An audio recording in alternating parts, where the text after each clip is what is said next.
যে আজি ৰাষ্ট্ৰীয় প্ৰেছ দিৱসত আপোনালোক সকলোকে মই পুনৰবাৰ ধন্যবাদ কৃতজ্ঞতাৰ শুভকামনা জ্ঞাপন কৰিছোঁ। গণতন্ত্ৰৰ চতুৰ্থ স্তম্ভ আমি জানোই, সকলোৱে জানে যে সংবাদ মাধ্যম পৰিৱৰ্তন হৈছে নে নাই বা সংবাদদাতা পৰিৱৰ্তন হৈছে নে নাই। পৃথিৱীত আমি আগতে গম পাইছিলোঁ বা আমি ৰামায়ণ মহাভাৰতটো পঢ়িছিলোঁ, চৰাইয়ে চাগে প্ৰথম বাৰ্তাবাহক আছিল, নহয় জানো? তাৰ পাছত আহি বিজ্ঞান প্ৰযুক্তিৰ পিছত মানুহে নিজক আগবঢ়াই আনিছে। গতিকে আহি আজি আমি এই অৱস্থাত পাইছোঁহি। গতিকে এই সময়বিলাকত আমাৰ সাংবাদিক বন্ধুসকলে বা অগ্ৰজসকলে কেনেকৈ কষ্ট কৰিছে আমি নেদেখা নহয়।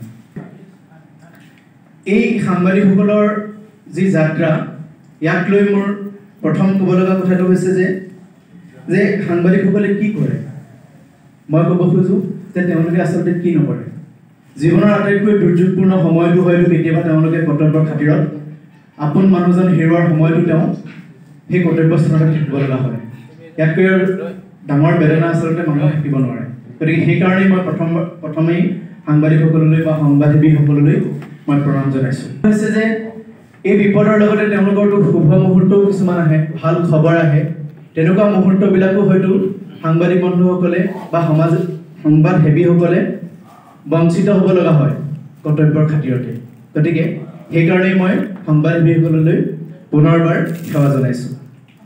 দ্বিতীয়তে, সংবাদ সংগ্ৰহ কৰিবলৈ গৈ কেতিয়াবা সংবাদসেৱীসকল নিজেই সংবাদ হৈ ৰয়, ইও এক বিড়ম্বনা। গতিকে সেই মহান সংবাদসেৱীসকললৈ মই সেৱা জনাইছোঁ।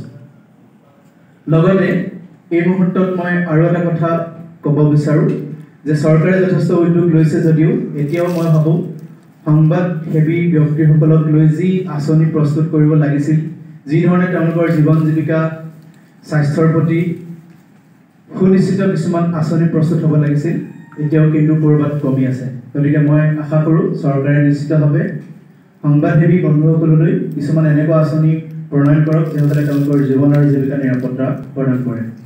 সেইকাৰণে ক'ব খুজিছোঁ যে বাতৰি কাকত এখন বা অধ্যয়নটো হৈছে এটা সংস্কৃতি। মানুহ এজনে যদি নিতৌ এটা পঢ়া কামটো চৰ্চা কৰি নাথাকে, তাক যদি সাধনা কৰি নাথাকে, সি আগবাঢ়ি যাব নোৱাৰে। কাৰণ প্ৰথম কথাটো হৈছে বাতৰি কাকত এখন মাত্ৰ খবৰ কাগজ নহয়, মানে খবৰৰ এখন কাগজ নহয়, ই হৈছে এটা সময়ৰ, এখন সমাজৰ, এটা ভাষাৰ দস্তাবেজ। দ্বিতীয়তে, অধ্যয়ন অবিহনে যে কোনোবা এটা জাতি আগবাঢ়ি যাব পাৰিব সেইটো কথা আমি কেতিয়াও কামনা কৰিব নোৱাৰোঁ। সেইটো কেতিয়াও হোৱাই নাই। আপোনালোকে নিশ্চয় জানে, ইমানবোৰ খবৰ ৰাখে যে দ্বিতীয় বিশ্বযুদ্ধৰ পিছত জাপানখনৰ অৱস্থা কি হৈছিল, প্ৰায় নিঃশেষ হৈ গৈছিল। জাপানৰ একেবাৰে মেৰুদণ্ড ভাগি গৈছিল, হিৰোশ্বিমা নাগাচাকিৰ নিচিনা দুখন মহা চহৰ খতম হৈ গৈছিল। কিন্তু তাৰ পাছত এই 50 বছৰ 60 বছৰ পাছত জাপানে কেনেকৈ আহি পৃথিৱীৰ প্ৰথম 3খন উন্নত ৰাষ্ট্ৰৰ ভিতৰত এখন হ'বলৈ সক্ষম হৈছে। আমি কিন্তু সেইবোৰ খবৰ অভিভাৱকসকলে ৰখা উচিত। আপোনালোকে অভিভাৱকসকলৰ ওচৰলৈ এই খবৰবোৰ ভালকৈ লৈ যোৱা উচিত। কাৰণ জাপানে কি কৰিছিল, পৃথিৱীৰ আটাইতকৈ যিমানবোৰ ভাল কিতাপ আছিল গোটেই কিতাপবোৰ তেওঁলোকৰ ভাষালৈ অনুবাদ কৰি পেলাইছিল আৰু তেওঁলোকে পঢ়িছিল মানে এতিয়াও তেওঁলোকে পঢ়াটোক ইমানেই গুৰুত্ব সহকাৰে লৈছে, ইমানেই পঢ়ে যে তেওঁলোকে কথা কমকৈ কয়।